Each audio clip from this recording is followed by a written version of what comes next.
Drum roll. All right. Okay, here we go, guys.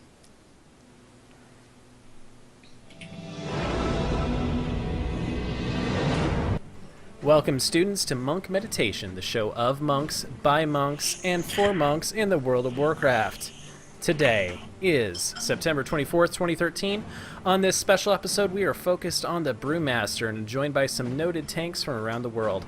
We'll talk Vengeance, Siege of Orgrimmar, stats, strats, tips, and tricks. This is Monk Meditation, Brewmaster Roundtable Edition, Episode 5.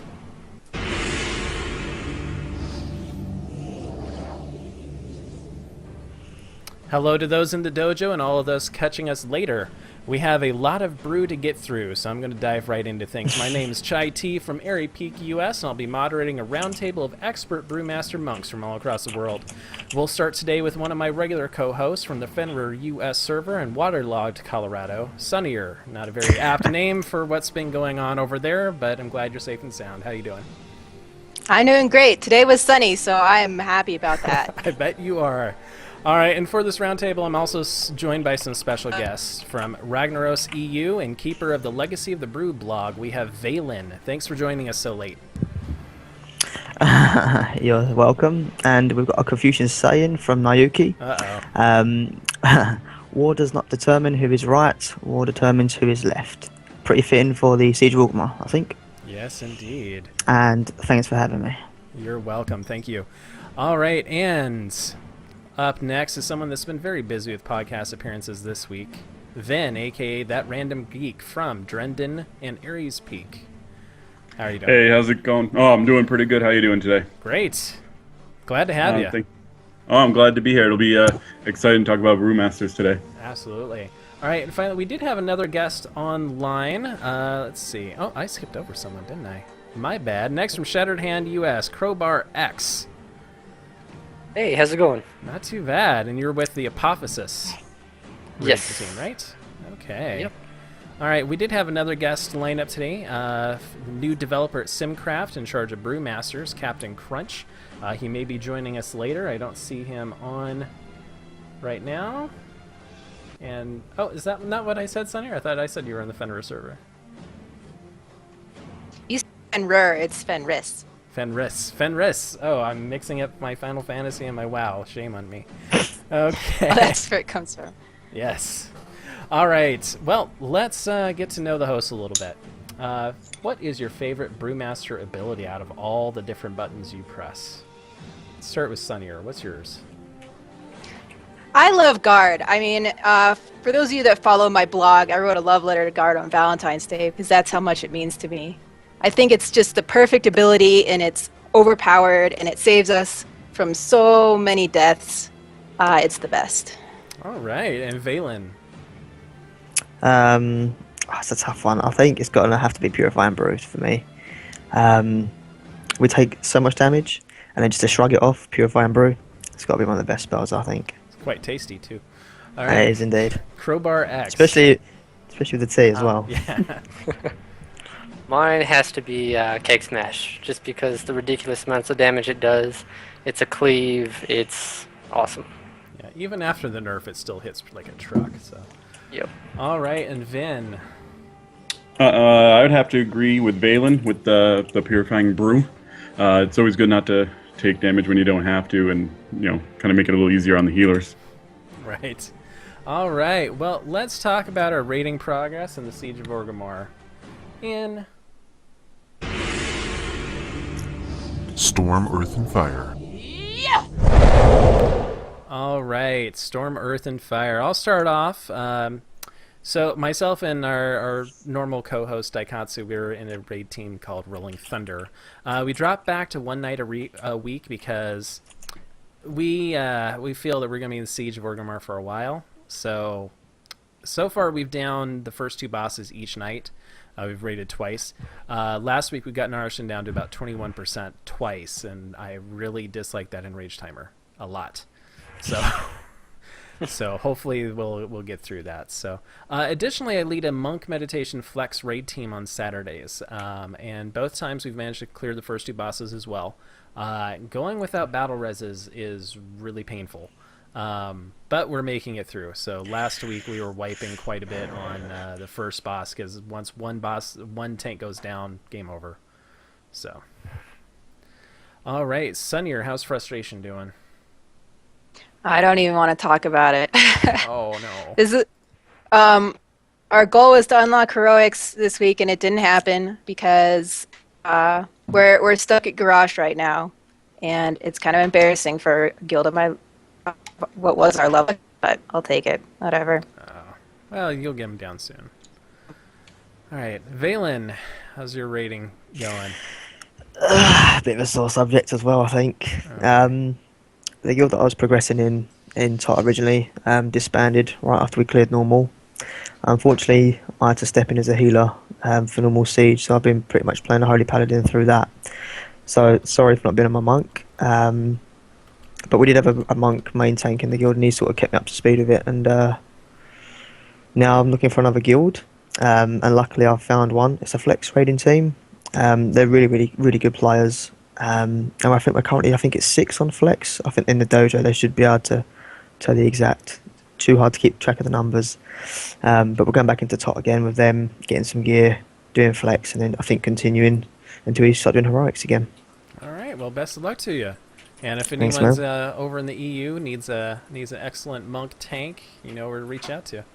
All right, Crowbar X, how's your rating going? It's been up and down. So we are heroic progressing right now. We are currently stuck on Thok, the big ugly dinosaur. We were Adorable world dinosaur for a while.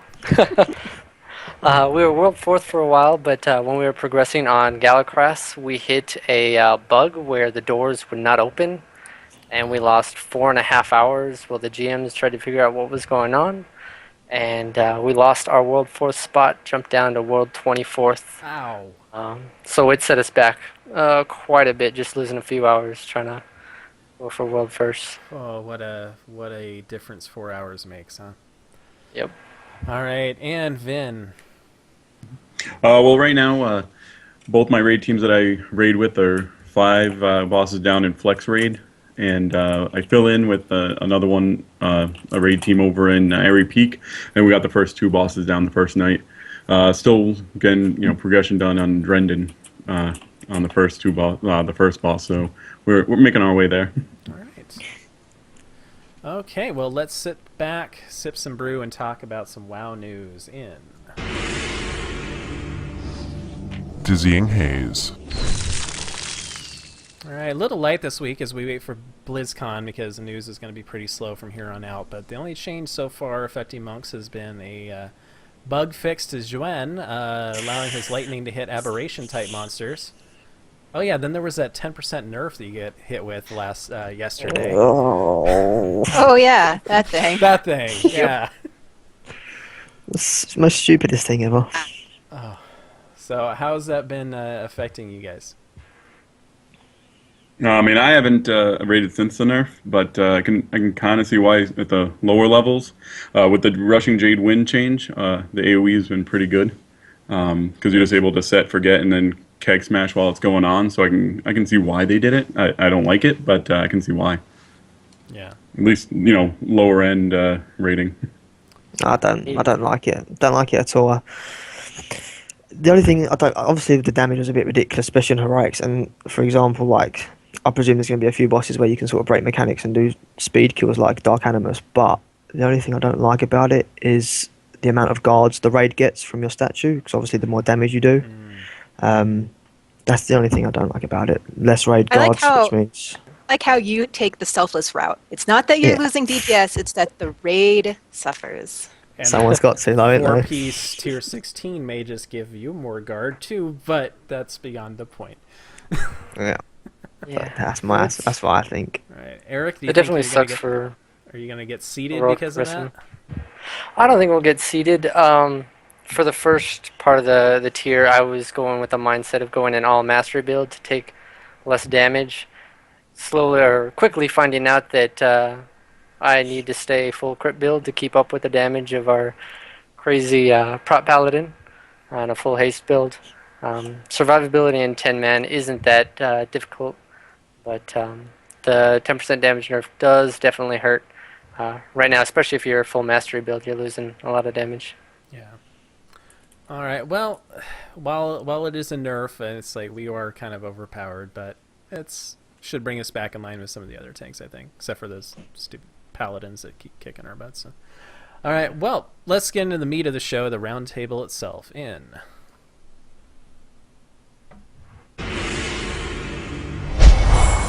Transcendence. all right, we have a lot of topics today. We want to go over the state of the Brewmaster in 5.4, see how it's changed from 5.3, and where we stand. So, first of all, I want to ask you guys, why did you choose a Brewmaster? Why this particular tanking spec in comparison to all the other ones? Let's start off with Crowbar X. Well, I actually started off. I played a warrior in Wrath of the Lich King, progressing through heroic Lich King kills, and came back into Mists of Pandaria planning to tank on a paladin. Ended up playing Ret through the first tier, and tried the monk out. Wanted to play Windwalker because it seemed like just a blast to play. Wanted to punch things in the face. My guild ended up needing a tank, so they forced me to go Brewmaster. I was super nervous about it. And the first raid I did is Brewmaster. I loved the amount of damage I can do, and I haven't looked back since. All right, good answer. All right, Valen, why Brewmaster? Pretty much spitting images Eric's description there, to be fair. Was raiding through, I think it's a right Dragon Soul Paladin originally. And then when the MOP came out with a raid team set, people left, so I was forced to pretty much tank again on my Paladin. And after a few other people leaving, I had to switch to Brewmaster. Not that I had to, it's just we didn't have a monk in the raid team. And I literally haven't looked back since. I really struggled it at first. Like, just the mechanics of the way it worked, especially with like depleting damage and stuff, but after getting some weak auras off of Sonya's site, it just became so much easier and so much more enjoyable, and I haven't looked back since, really. All right, Sonya, we've gone over this before, but why don't you recap for us? Why did you choose the monk and the Brewmaster? Well, I think I first fell in love with the class when I heard it announced at BlizzCon. I played a druid before, and while I loved my druid, I thought it was time to stop staring at the same big bear butt, and decided to reroll and be an adorable panda person. Right. With a much better bear bat, right? So, okay. Then, all right, why did you choose Brewmaster? I actually became a Brewmaster out of necessity. My raid team lost both our tanks, and I was a not Windwalker, Mistweaver. I've been a healer, and I had a backup set of agility gear and kind of took the reins so that way we could keep raiding. And now I'm happy. It's a great time, tanking. It's a little bit more fun, actually, I find now. Yeah, it was the same with me. The reason why I went Brewmaster for a short time in TOT was that we lost one of our tanks, and trying to recruit a tank is tricky at best. So I was just like, all right, well, I've got all this agility gear, might as well put it to use. So. Yeah, and I, we had to get 2 tanks. So by me moving in, that means we had just had to recruit 1. And actually, on Airy Peak, I was a Windwalker because I'm like, I'm going to do something different, and I just keep getting moved into the tank spot. All right, well, let's go into the Siege of Orgrimmar. We've all had a chance to dip in, at least in Flex, a little bit in Normals, and some Heroics. What are your thoughts on this current raid tier? Valen, let's start with you. It's different to top. There's a few fights where there's a few different mechanics, especially the first 3 bosses. I think are really good introduction bosses because they're slightly different to what we're normally used to. And in terms of benefiting to the Brewmaster playstyle, a lot of them past the 4 are good AoE fights, and it plays for a lot of the Brewmaster's strengths. It's just, I think it's a bit too early to tell yet. You could get a good sort of idea, and especially in Heroics, how well the Brewmaster are tuned to the fights. But overall, I'm pretty pleased. I like the general feel of Siege, and I'm looking forward to sort of getting further into it. But we just have to wait and see. Overall, I'm pretty pleased with it. All right, and Sunnier? I'm really excited about it because there's just so much AoE, and we are just great at AoE. They can nerf us, but nothing stops Keg Smash from being awesome. Right. Exactly. And Yeah. Russian Jade Wind, of course. I can't wait to talk about the AoE and the Windwalker Roundtable next time because holy cow. All right, Vin. I mean, so far for 10-man normal, where we just barely got through tot, it's been really good because we really have a nice progression so far. We got stuck on Horde and forever, like everybody else, and really a lot of people were feeling down on that because we're not heroic raiders. We're just normal 10-man, and being able to go in and kill a couple bosses in the first week just kind of lifted our spirits, and I think it got everyone a little more excited for raiding compared to Throne of Thunder. Yeah, I'll mirror that. Taking my team in on the first boss and downing him within the first hour was very nice. But then again, that's like Jin Rock. But then you get in the second boss, and that one is just a do the things in the right order and you win boss. And so just get the right order down, you're good to go. The third boss is I think that is the Horadon of this tier. Because if you don't do things exactly right, game over. And you can't get past it. So I think that's the only problem I've had with it so far, but I've been able to get past on like Flex and with some other teams, and all the other fights have just been wonderful. I mean, having the thematic background of the fights is great. The mechanics that are used are wonderful. I know, Senator, you were mentioning the tower in Galacras, or Galacras, and being able to jump down. We will never change from pandas, because that is so nice to dive right down, take hardly any damage. It's beautiful. All right, and Crowbar X, how's this raid tier been? You're the only one who's beaten all of them, so. Well, I think this tier is a blessing for monks because we get to use abilities like Clash, which we didn't really get to use in TOT. Like on the first fight, those puddles, if they're getting close, you could stand back and Clash, pull them back to you, keep them stunned, kill a few more adds. Fights like Nazgrim, Clash is another great ability. All these fights have great cleaves, so rushing Jadewind is just an amazing talent. Even Zwen's AoE is awesome on a lot of these fights, messing around with them. We are favored for fights like Malkarak, where he has a big frontal cleave. He has a phase where the raid is supposed to stack, and in Heroic it is a 2 million damage hit spread across the entire raid, but his Brewmasters, if we stack enough mastery and use our guards properly, we can take each 2 million hit every 2 seconds for 20 seconds by ourselves without having anyone else stand in it and take damage. Wow. So I think this tier is kind of a blessing for monks. It's a lot of fun so far. All right. So the heroic guilds that are running for World First right now, 7 of the 11 of them, this is stats that came from last Saturday, and so things have changed. I know Method moved in. Now, 7 of those 11 guilds that were currently tied at 11, now they're 12, but they're using Brewmasters for their tanks. So why are we so awesome?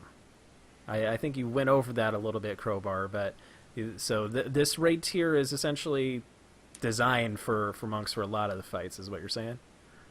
I think especially early on, just because of our stagger mechanic, we can avoid a lot of the damage that the other tanks just have to eat. So I think that's why it's a lot of people choose monks, so we don't get hit as hard. It's easier on our healers.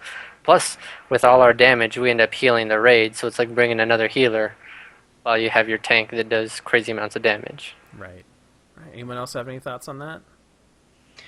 Well, I think like Brewmasters are so flexible. We can do huge amounts of DPS in a crit build, or we can survive ridiculous amounts of damage with a mastery build, and that's pretty much those are the two ends of the spectrum that you need covered with a tank, and we do both the best.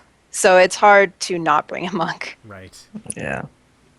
The only thing I'd add on to it is the way I see it as the monk was made around new content, with their active mitigation being considerably better than other classes, I'd say. And with the new fights that they bring in, it's more updated to the way monks work around the mechanics, if you know what I mean. They sort of, like you say, they can benefit for a lot of mechanics. We can gimp a lot of the damage.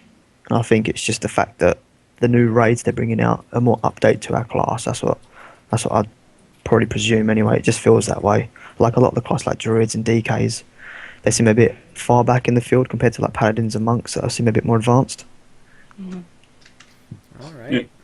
I was gonna say, but a lot of my fellow raiders on my server, the tanks feel like they all are missing something that we have, and have a little bit of everything. So it feels very strong. You bring the monk, and you kind of got everything covered. You got magic damage, physical damage covered. Where like the druid I run with every now and then, he always has issues with magic damage. So, he has to worry about what abilities he's using more often. Yeah, that's a good point. Is we have a tool in the toolbox for every type of situation, which is really nice. And I think they did an excellent job with the talents this tier, in particular, in giving us that option to look at our talents for every fight and say what's going to benefit us more. So I think they did an excellent job on that. All right, so let's move on to an interesting topic that got changed in 5.4, Vengeance. So, got a bit of a nerf. So, how has that been affecting you guys? I haven't really seen any big differences, personally, because the big AOE damage nerf that we got, like we said, the Rushing Jade Wind pretty much makes up for that, because we're Rushing Jade Winding while keg smashing. I'm not a big fan of it. I seem so sort of pessimistic, but I tried it with Dark Animus Heroic with the Zerd tactic that we did, that I did with the previous guild, and you really do notice the difference. We could normally get the boss down within 2 minutes. Obviously, it relies on a lot of tank damage. Now it's really, really tight to even get the boss down within like 3 or 4 minutes of the same tactic. I don't know how it's going to pan out with the new raids, like the new bosses, if you can sort of do the same thing as that boss, but obviously the more damage the better. The more crits we get, more elusive brew stacks, more damage we do to the boss, more healing. I don't know. I'm not a big fan of it. I think part of the reason you're seeing that in TOT as well is because that got a 20% nerf across the board, so bosses aren't hitting as hard. Yeah, There's not definitely. as much vengeance. But Yeah, for fights definitely. like Garrosh, where he can hit you for up to 500k a hit, it's still pretty easy to cap out on Vengeance in some of the later fights in the tier, and it didn't really affect us. I think we'd be a lot more overpowered if they didn't nerf us with some of the later fights. Yeah, I agree. Definitely agree. All right. Vengeance I see is a kind of a lot of people really hate it. I really hate it, but it solves a problem that is very difficult to solve in other ways, which is the scaling tank damage problem, and also different tank damage outputs in different raid sizes. And I would love for them to come up with a truly elegant solution, so you just don't have to worry about the weird gaming vengeance and like organizing your entire raid about when you're going to do these taunt swaps so that you can maintain high vengeance. And I personally don't enjoy that kind of weird, unintuitive gaming to it. And also, it just messes with our gearing. Like, it devalues like natural attack power on our gear, like agility, which is just a weird thing. And you would think you want attack power, but it doesn't matter. Mm-hmm. 'Cause you get it all from Vengeance, yeah. Yeah, I would love to see something else out there in the distant future. That's a At good least point. they made the change so you don't have to stand in fire to stack your Vengeance while getting hit. I enjoyed Finally.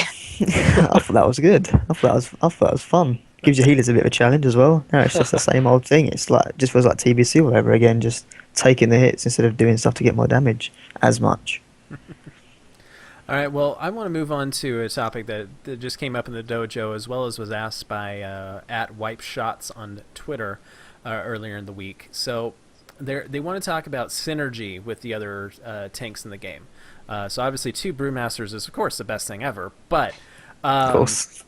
what other class do you guys play with in terms of who's your co-tank, and what do you think is the most powerful tank composition with the Brewmaster? Well, I think Brewmaster Paladin is very popular these days. And I don't know if that's necessarily because they work well and more because those are just the two strongest classes right now.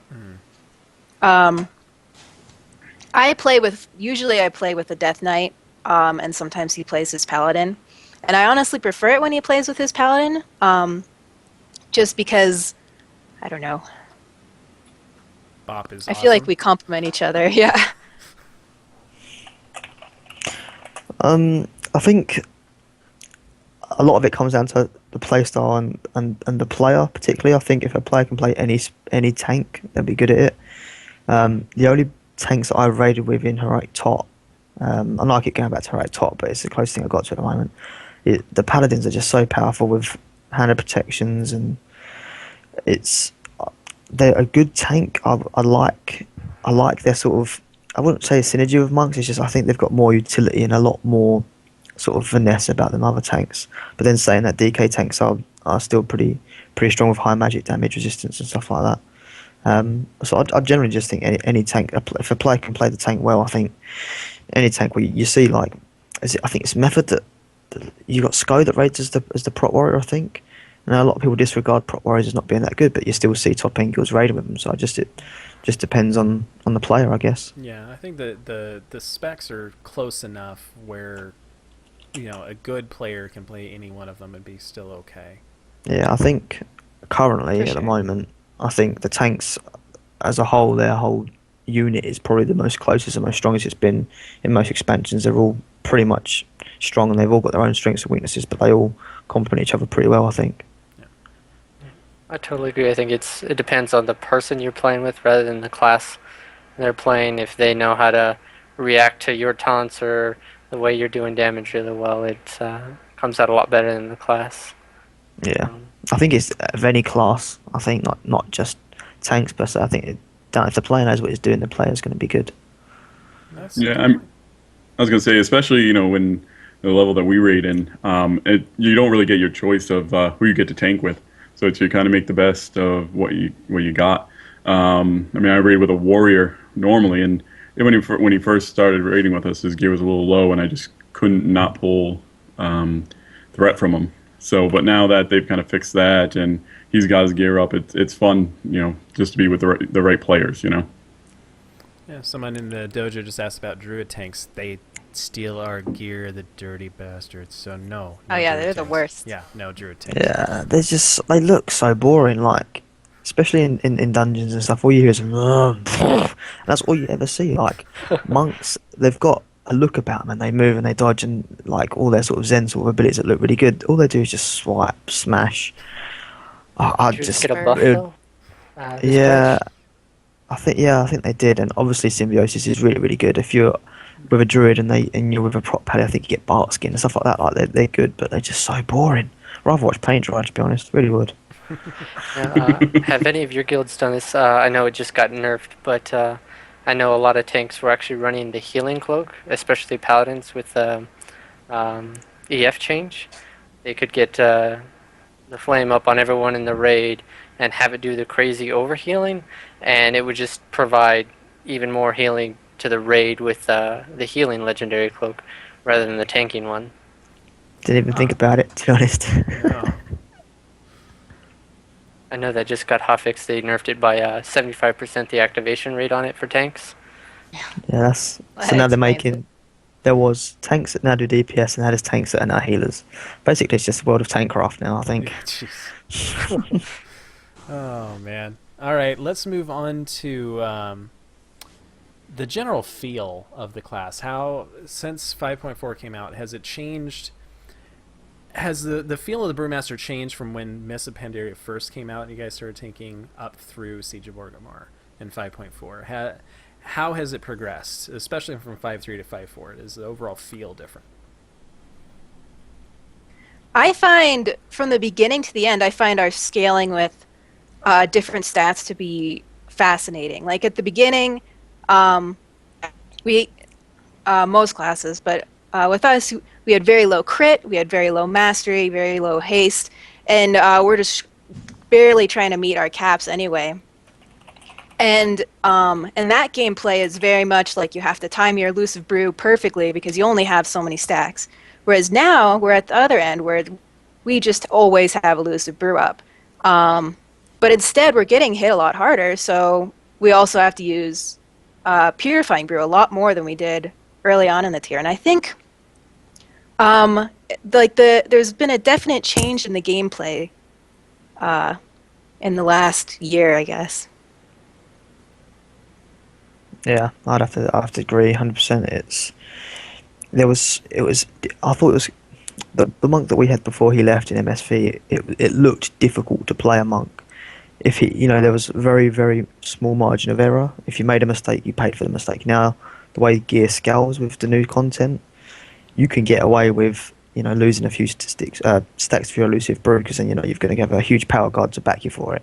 You can sort of not make, obviously you don't really want to make mistakes, but you can make up for the mistakes that you've made. Now you've got more gear, more elusive brew stacks.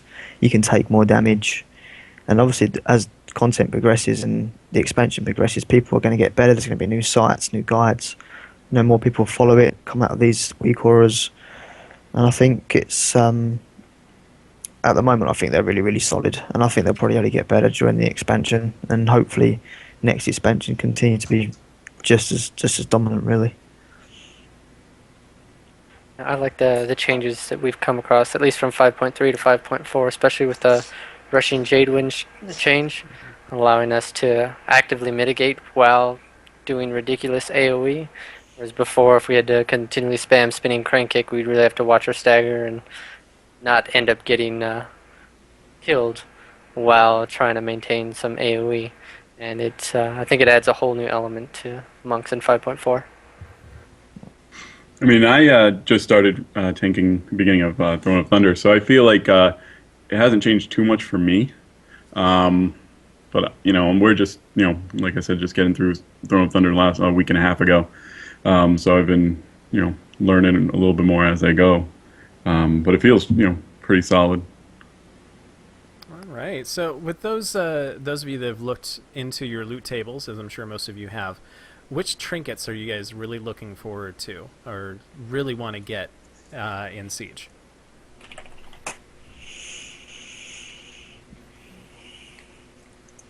I think for the progression guilds, it's going to be almost essential for the monks to have that cooldown reduction, because there's some fights where you need to pop an extra fortifying brew at a certain time, and that cooldown reduction trinket allows you to do it. So I think that's going to be a big one for Brewmasters coming into the tier. And then I think any one of the damage or agility ones be the one to look out for. I don't really like that cooldown reduction one because maybe it's just me, but I never use my big cooldowns right immediately as they come off. I use them at specific points in the encounter. Except Guard, which is occasionally used right off of cooldown. But even then, that's kind of that only happens in some cases. The trinkets I'm much more excited about are that mastery agility one. Is it Ticking Eben Detonator? Mm-hmm. Yeah. Is it Ticking Eben Detonator? Is it that one? And then another very interesting trinket is Thok's Tail Tip, which is the strength amplifier trinket. Not something you would normally expect a monk to wear, except that since we love our secondary stats so much, it actually is pretty competitive. And since our DPS is so high, it's a pretty good DPS boost too. So it'll be interesting to see how many monks can actually get their hands on that one, and if they can get some really solid tests in. Yeah, there's a lot of trinkets, especially there's a lot of like cleave trinkets that they've released. Whether it's their idea of sort of bringing in a lot more bosses or content where you've got to do a lot more cleave damage or a lot more AoE damage. But the only one really that still stands out to me is the Ticking Eben Detonator. Sonia did a really, really good post. I always check the trinket post. It's just something you just generally check. sort of lists all the trinkets, and her interpretation of them. But I still really like Rune of Origination. I still think I'm going to use that for tanking, especially. That's the only sort of trinket I'm going to keep, and there's only one really that sticks out to me, and that's the Ticking of Detonator, really. All right.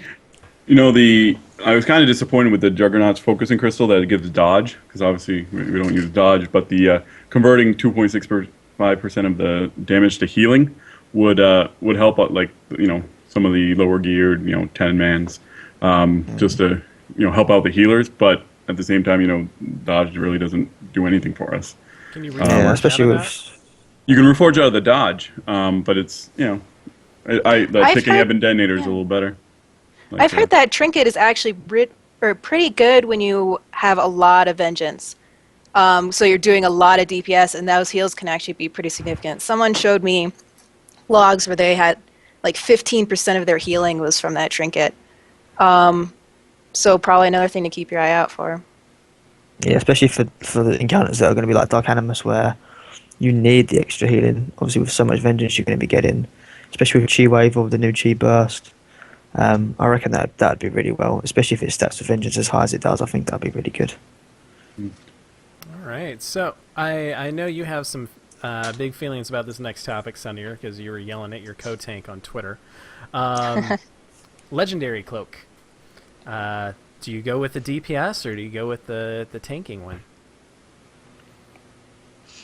I normally run with the tanking one, at least when I'm not very familiar with the encounter, because it has saved me a surprising amount of times, and especially like for Garrosh, I swear that thing procs like 3 times per attempt.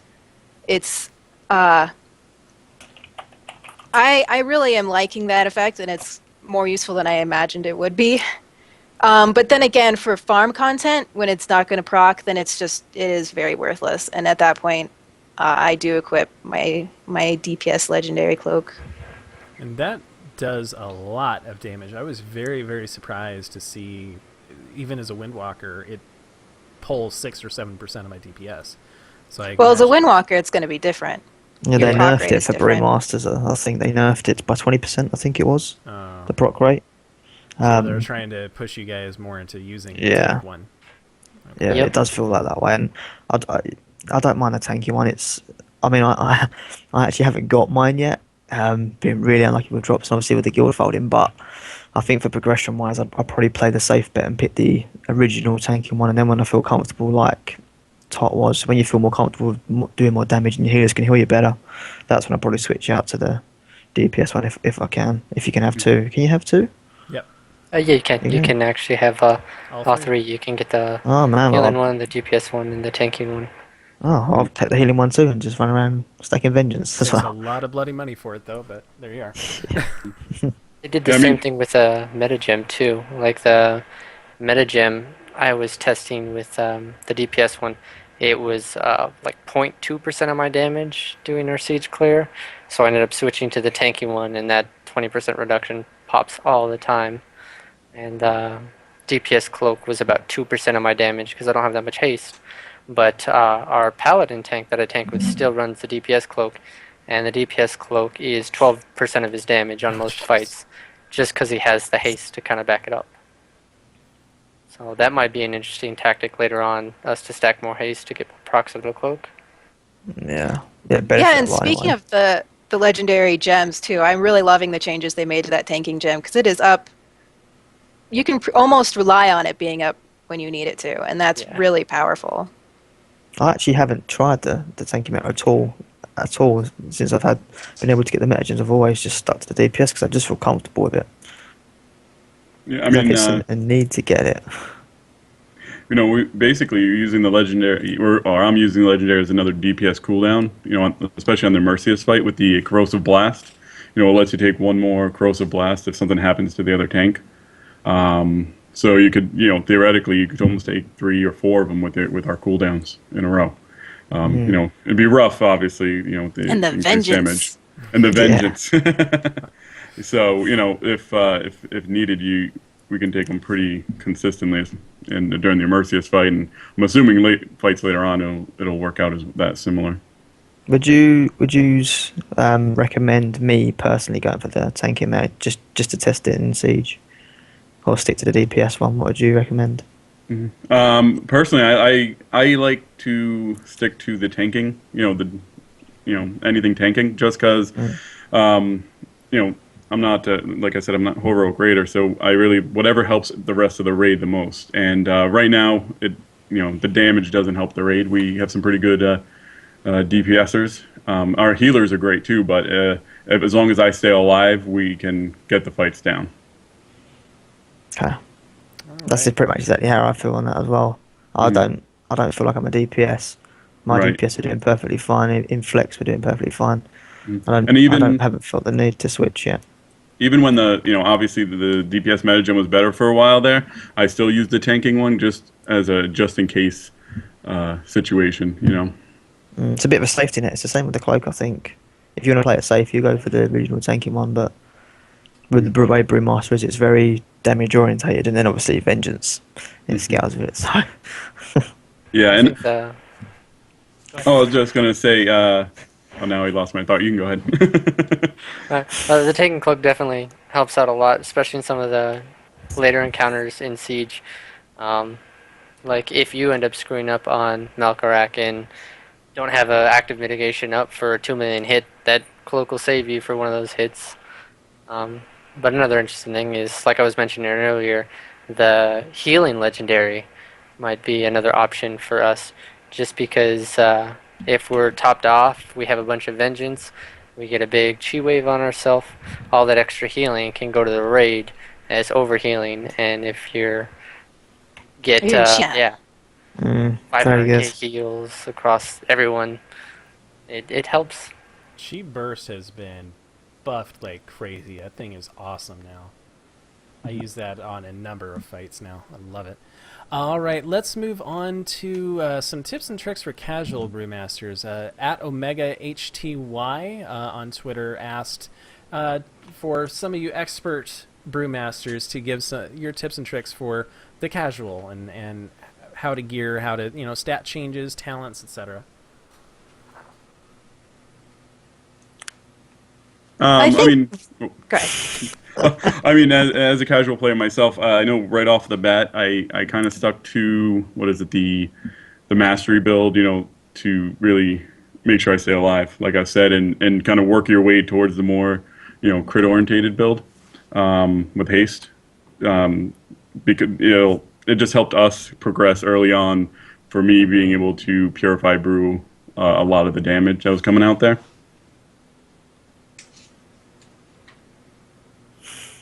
Yeah, I think that's really good advice for newbies to start out playing more defensively, because it's more likely that you're going to be making mistakes in that area. You're going to like mess up your shuffle or elusive brew uptime or something like that. And so when you play it defensively, you're much more likely to survive, and then those mistakes have not so great an impact when they do happen. Yeah, I'd say the mastery build is what I started with at first, and I wouldn't have learned as much as half as what I have done playing through that, learning through mistakes. And with the mastery build as well, you can sort of, because you can make up for mistakes, you can sort of learn from your mistakes that you've made.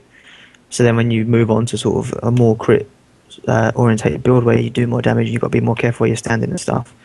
You've learned from your past mistakes, and you've learned from the mastery build. But I'd probably say for not really tips and tricks, but for new players, play with what you feel comfortable with.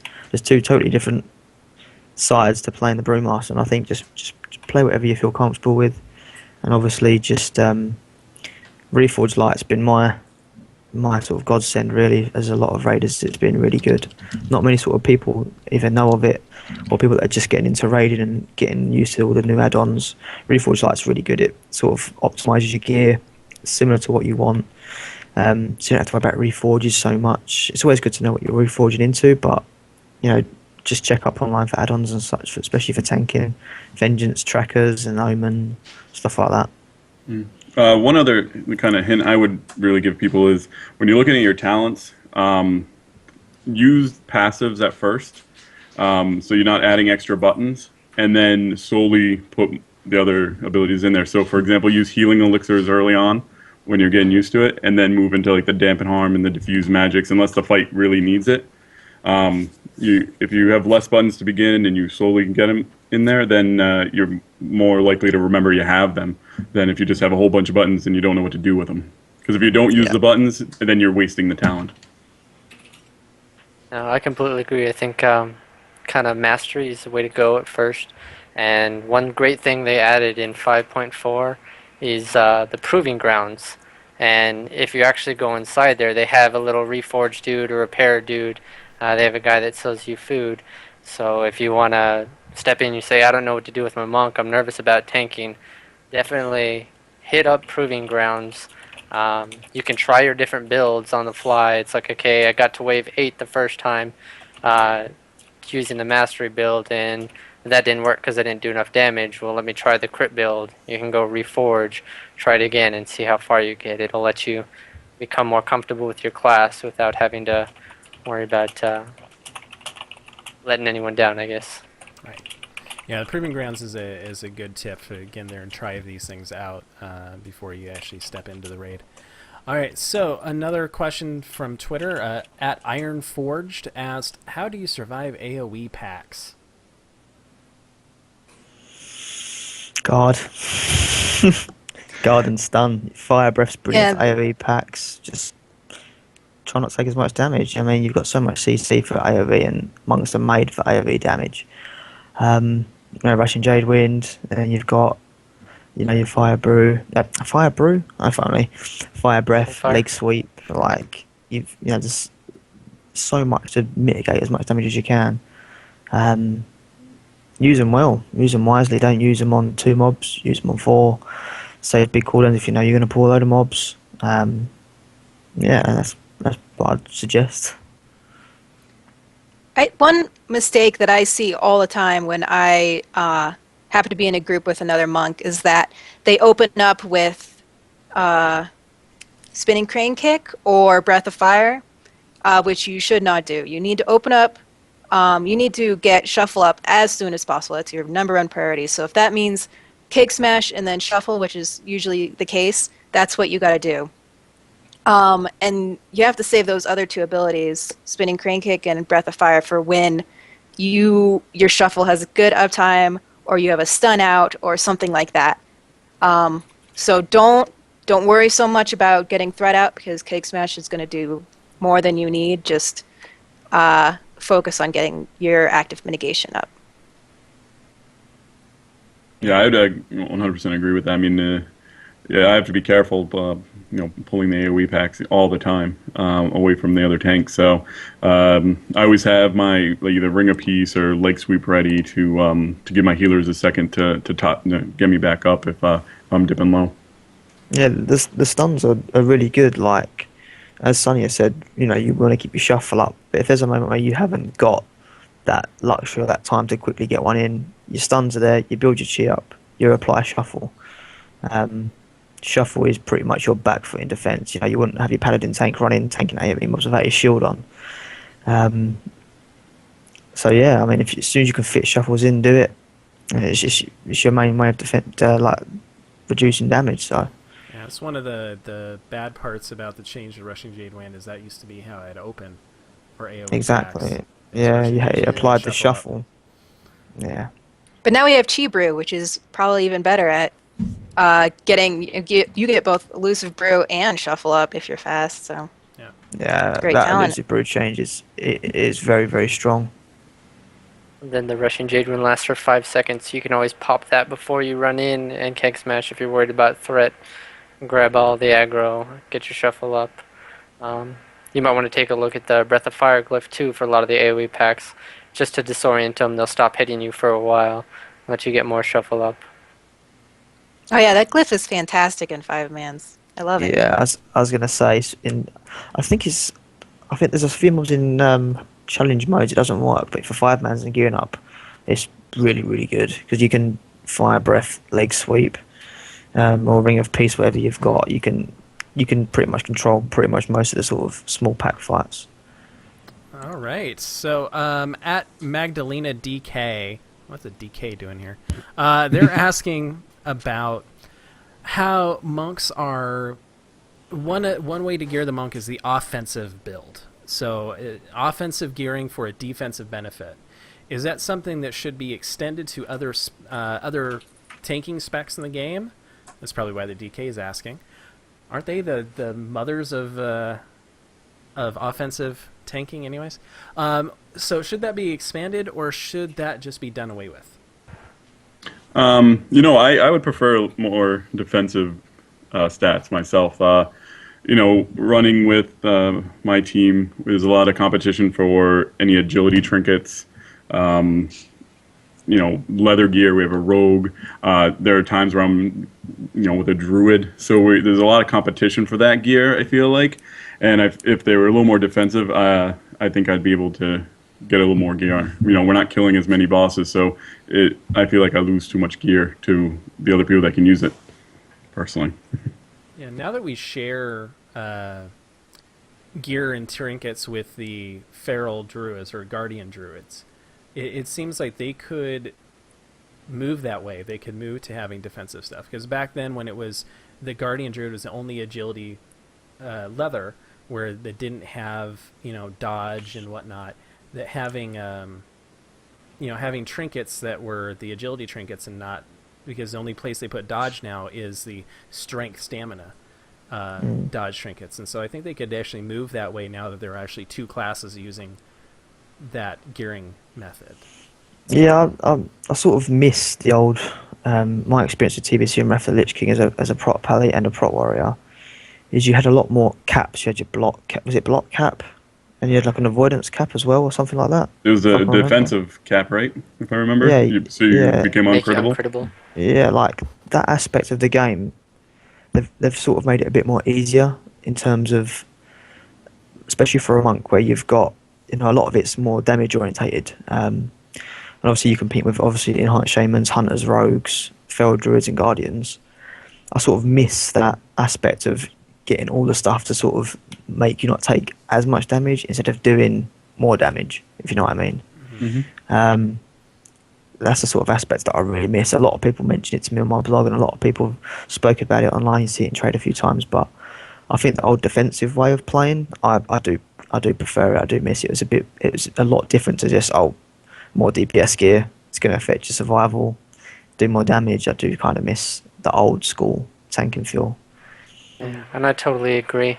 But I think the reason that Blizzard's doing it is just to try and attract more players to tanking roles, because it's something that's been needed for a long time. A lot of players don't want to play that tanking survivor role. There's nerves behind it. So I think the offensive gearing kind of brings people that normally wouldn't play tanks into the tanking role. The DPS junkies, I reckon. That's what it's aiming for.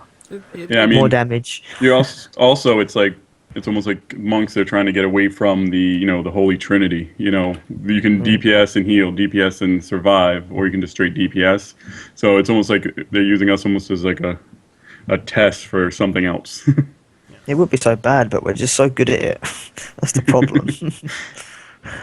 Yeah, I had a point. Now it's completely gone. So anything else on this subject?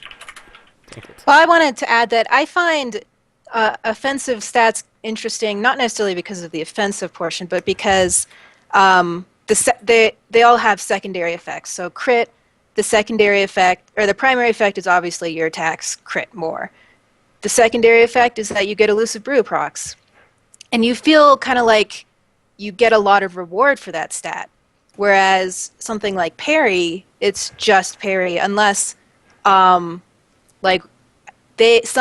classes like warriors have secondary stuff built onto that, which I think adds a lot of interesting elements to gearing, because it's like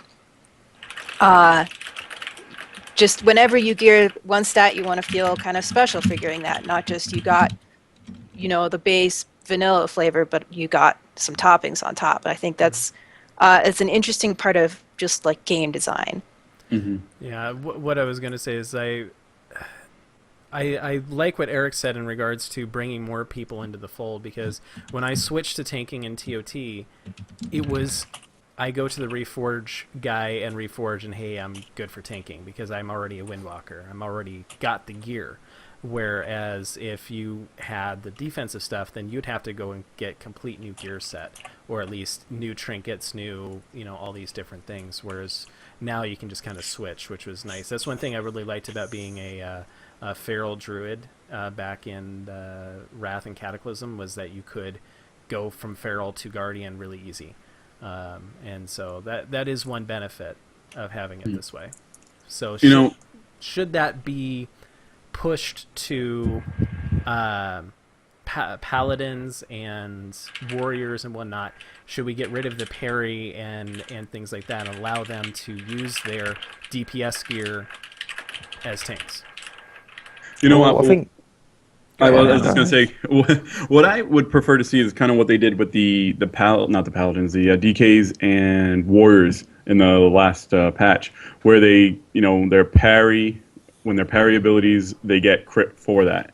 The other way, where you use your defensive abilities to get offensive abilities, not the other way around. Like the Repose just felt like something a monk should be doing, opposed to, say, a DK. So, we go for the parry, and then it helps us with our crit strike in the end. You know what I'm saying? Yeah, I think, to be fair, like haste paladins are pretty OP in that regard in terms of going for the stat that's going to benefit the holy power regen. I don't know if Blizzard intend of making a lot of classes lean towards that direction, but I definitely think holy paladins have got a good, they're strong if you play a haste paladin. I mean, like I said, it's the tank that I've played with, and they're ridiculously strong. They really are. If they sort of gear towards that damage sort of orientation instead of just being pure defensive. Alright, I'm gonna interrupt here. I gotta head out. My guild needs me for some fights in Heroic Siege. All right, so, best of luck to you, man. Thanks for joining us. What do you want to plug? Thanks for having me on the show. You can check out my stream, twitch.tv/crowbarx. Watch us progress in some of the heroic fights. But yeah, thanks for having me on, guys. It was a blast. Not a problem. Thanks for joining us. Have a great day. Take care, man. All right, so moving on. Are there any changes you'd like to see in the next expansion for Brewmasters?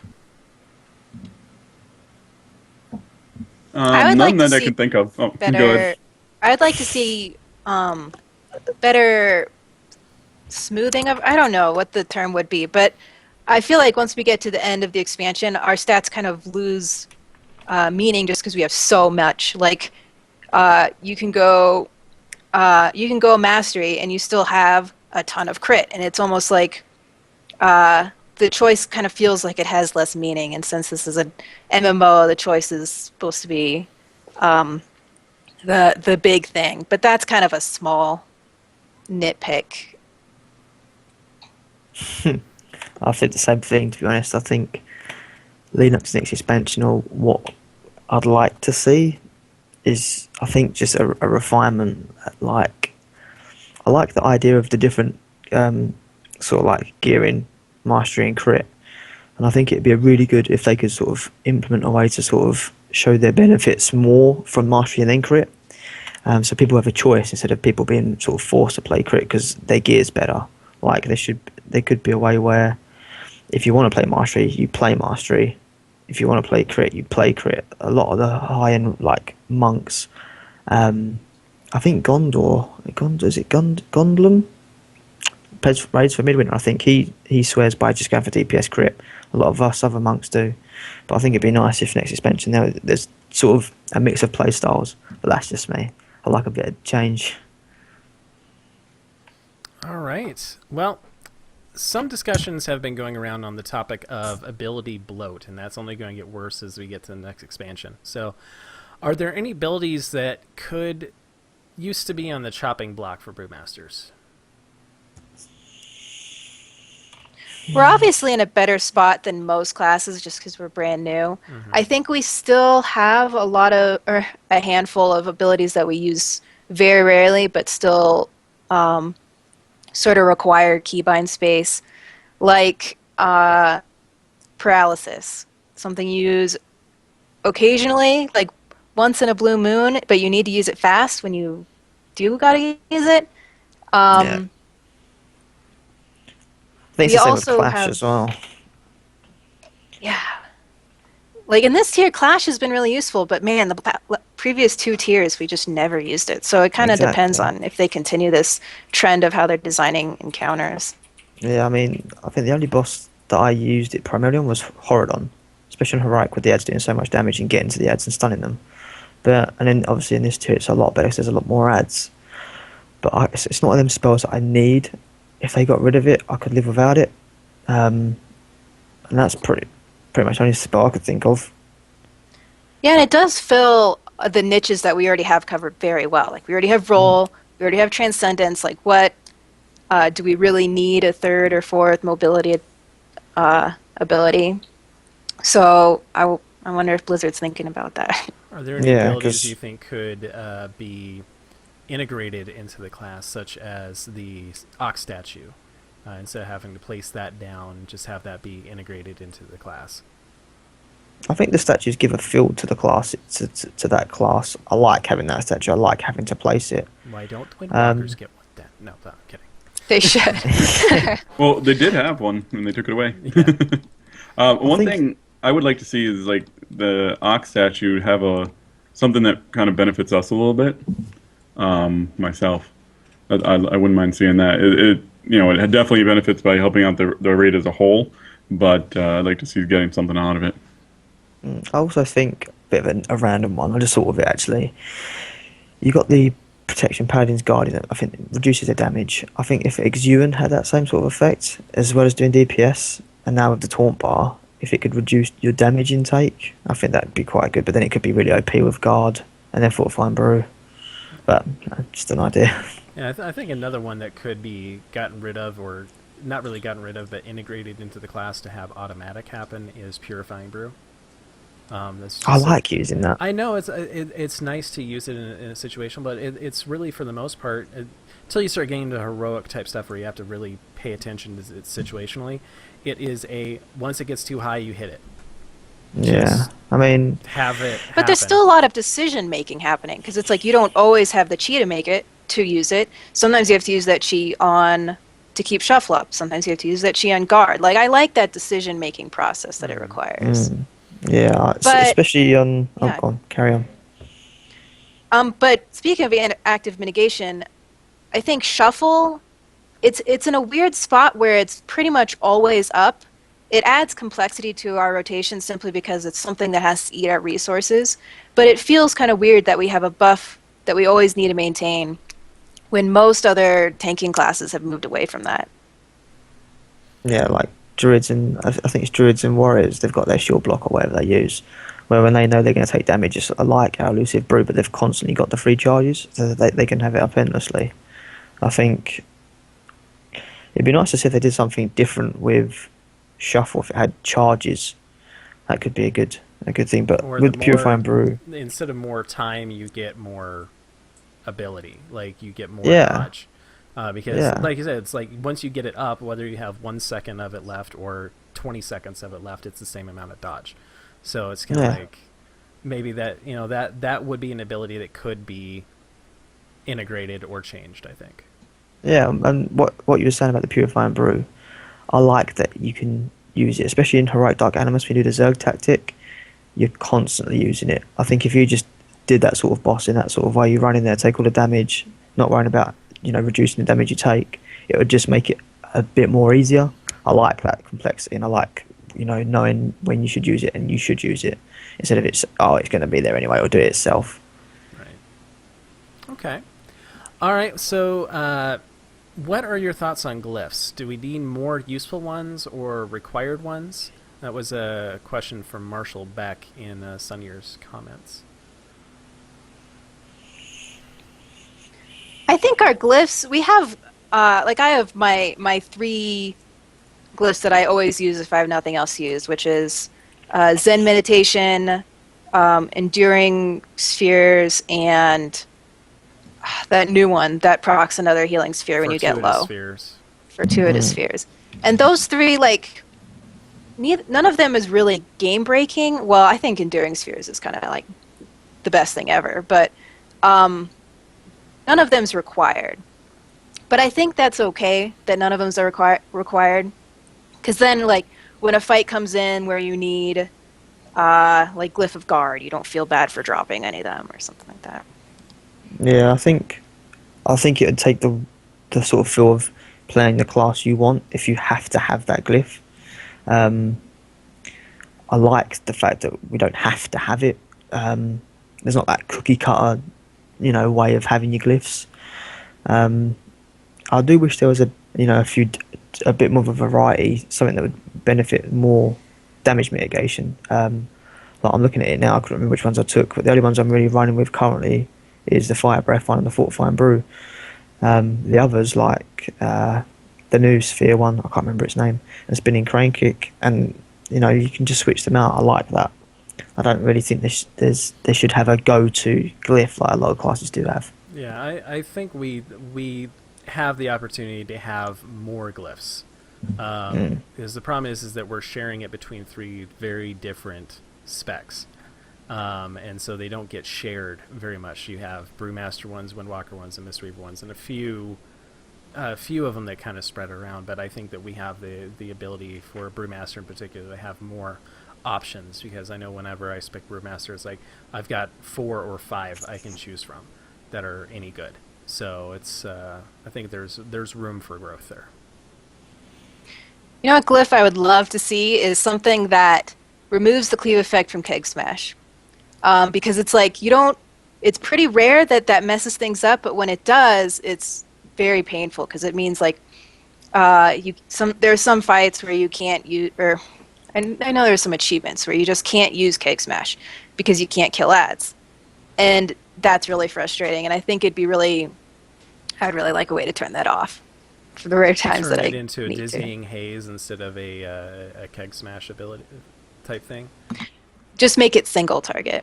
Okay. Not cleave. Mm-hmm. Yeah, I mean, I'm happy with where they stand right now. Like she said, a couple other options would be great. I like being able to go into each fight and be like, okay, which one's going to benefit me the most right now? Okay. All right, so what are your thoughts on, we've gone over this a little bit, but on Mastery and Crit?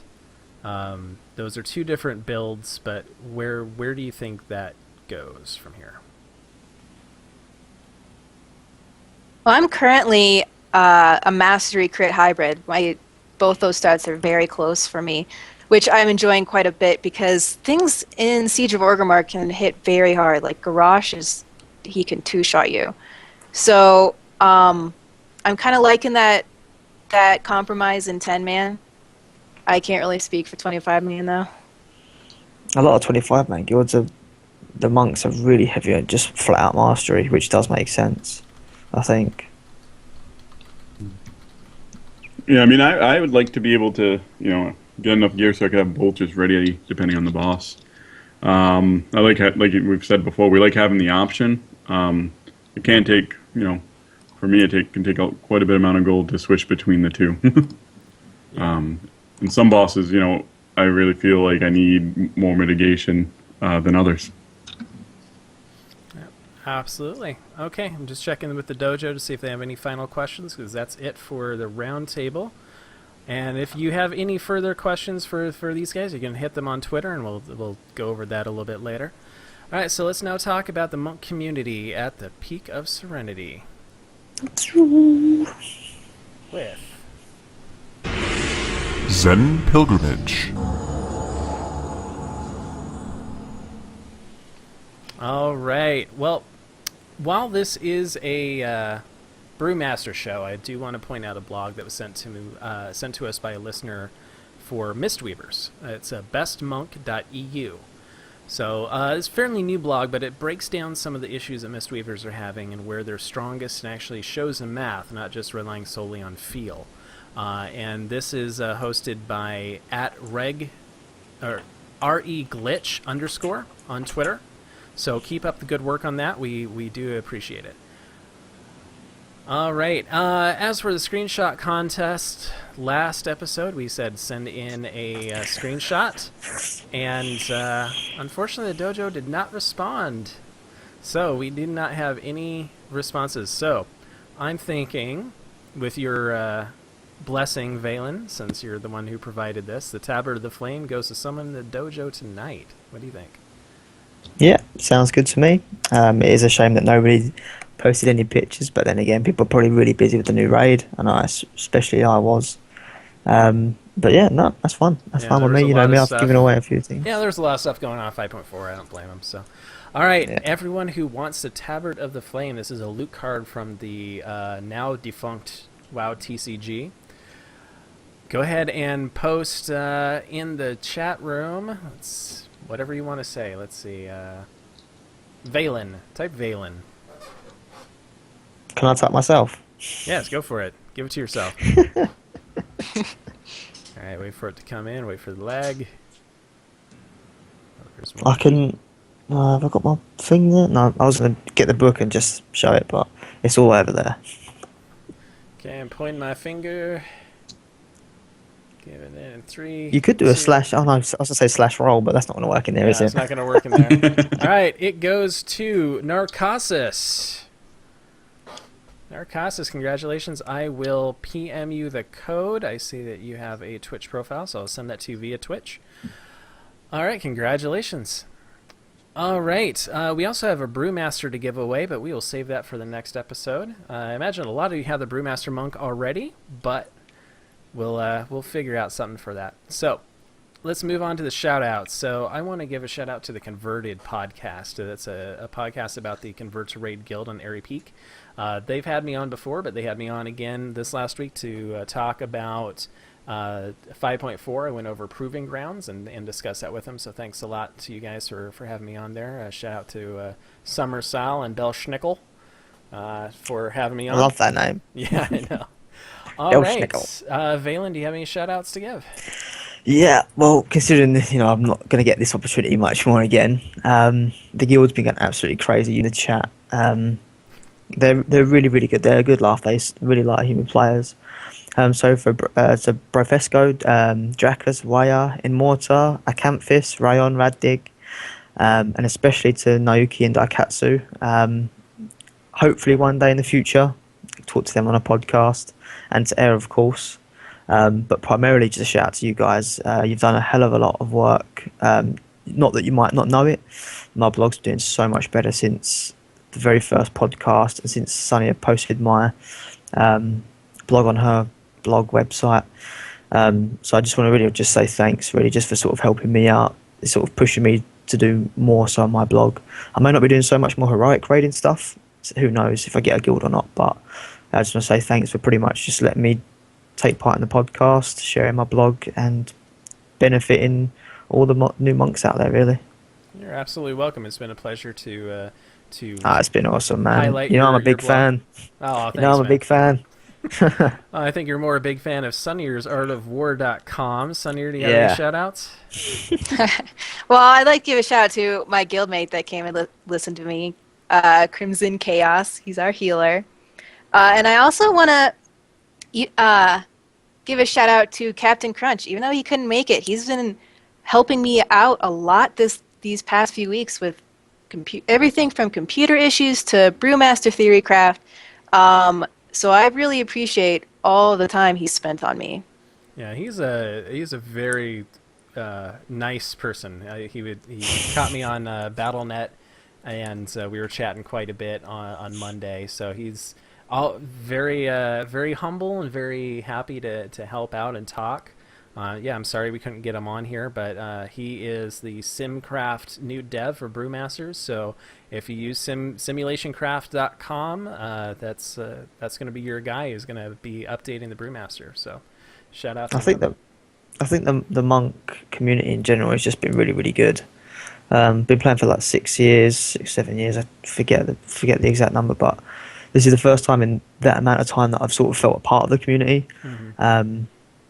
And I just think the community as it is, hopefully the podcast continues the way it is fantastic.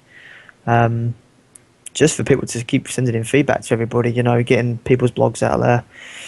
Yeah, I didn't want to butt in, but I just thought, I played a druid for God knows how long, since 2004, and I never really felt part of a druid community.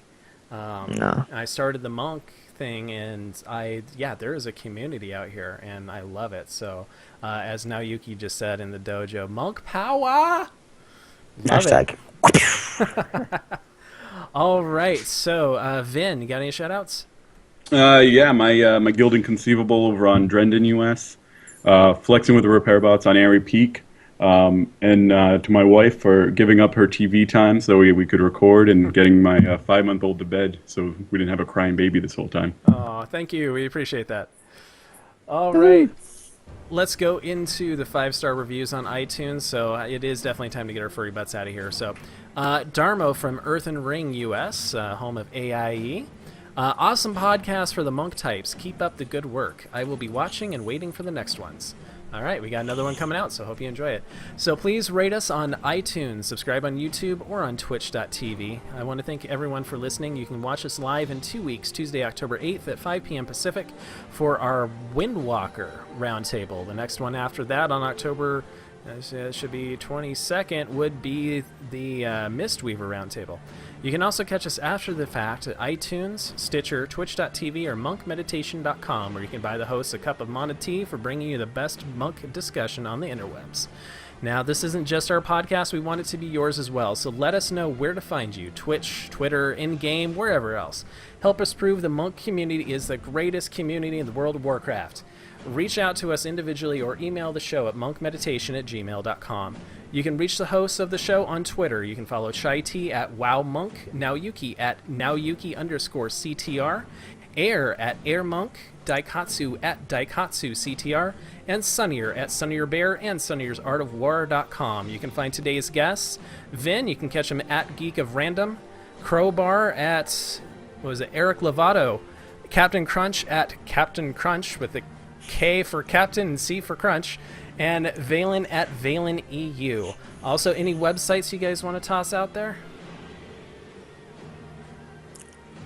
Nothing? Nothing? All right. Valen's got to plug his website. Yes. Yeah, I'm not going to do a selfless thing here, but you can find me at nimblebrew.blogspot.com. Legacy of the Brew, it's on the forums. I'm doing a few new things. I'll just quickly update you guys now. I'm doing a lot more casual things. A lot of players that are joining want to know a lot more basic stuff, so I'm going to be doing a lot more of that. And I'm also starting a new blog on the same blog, like a playthrough of me learning the ropes of healing, restoration, shaman healing. So if you're interested in that, head over to my blog, and yeah, that's pretty much it.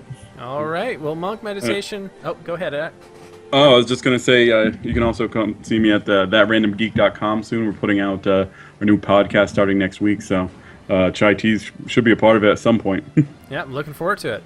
All right, so I'll keep an eye out as well. Monk Meditation is a fan podcast of the monk class of the World of Warcraft. While portions of this program contain sounds and imagery copyright to Blizzard Entertainment, we make no claim to ownership and are not affiliated with Blizzard except as being fans of their game. Thank you so much for attending Monk Meditation, students. Class is now dismissed.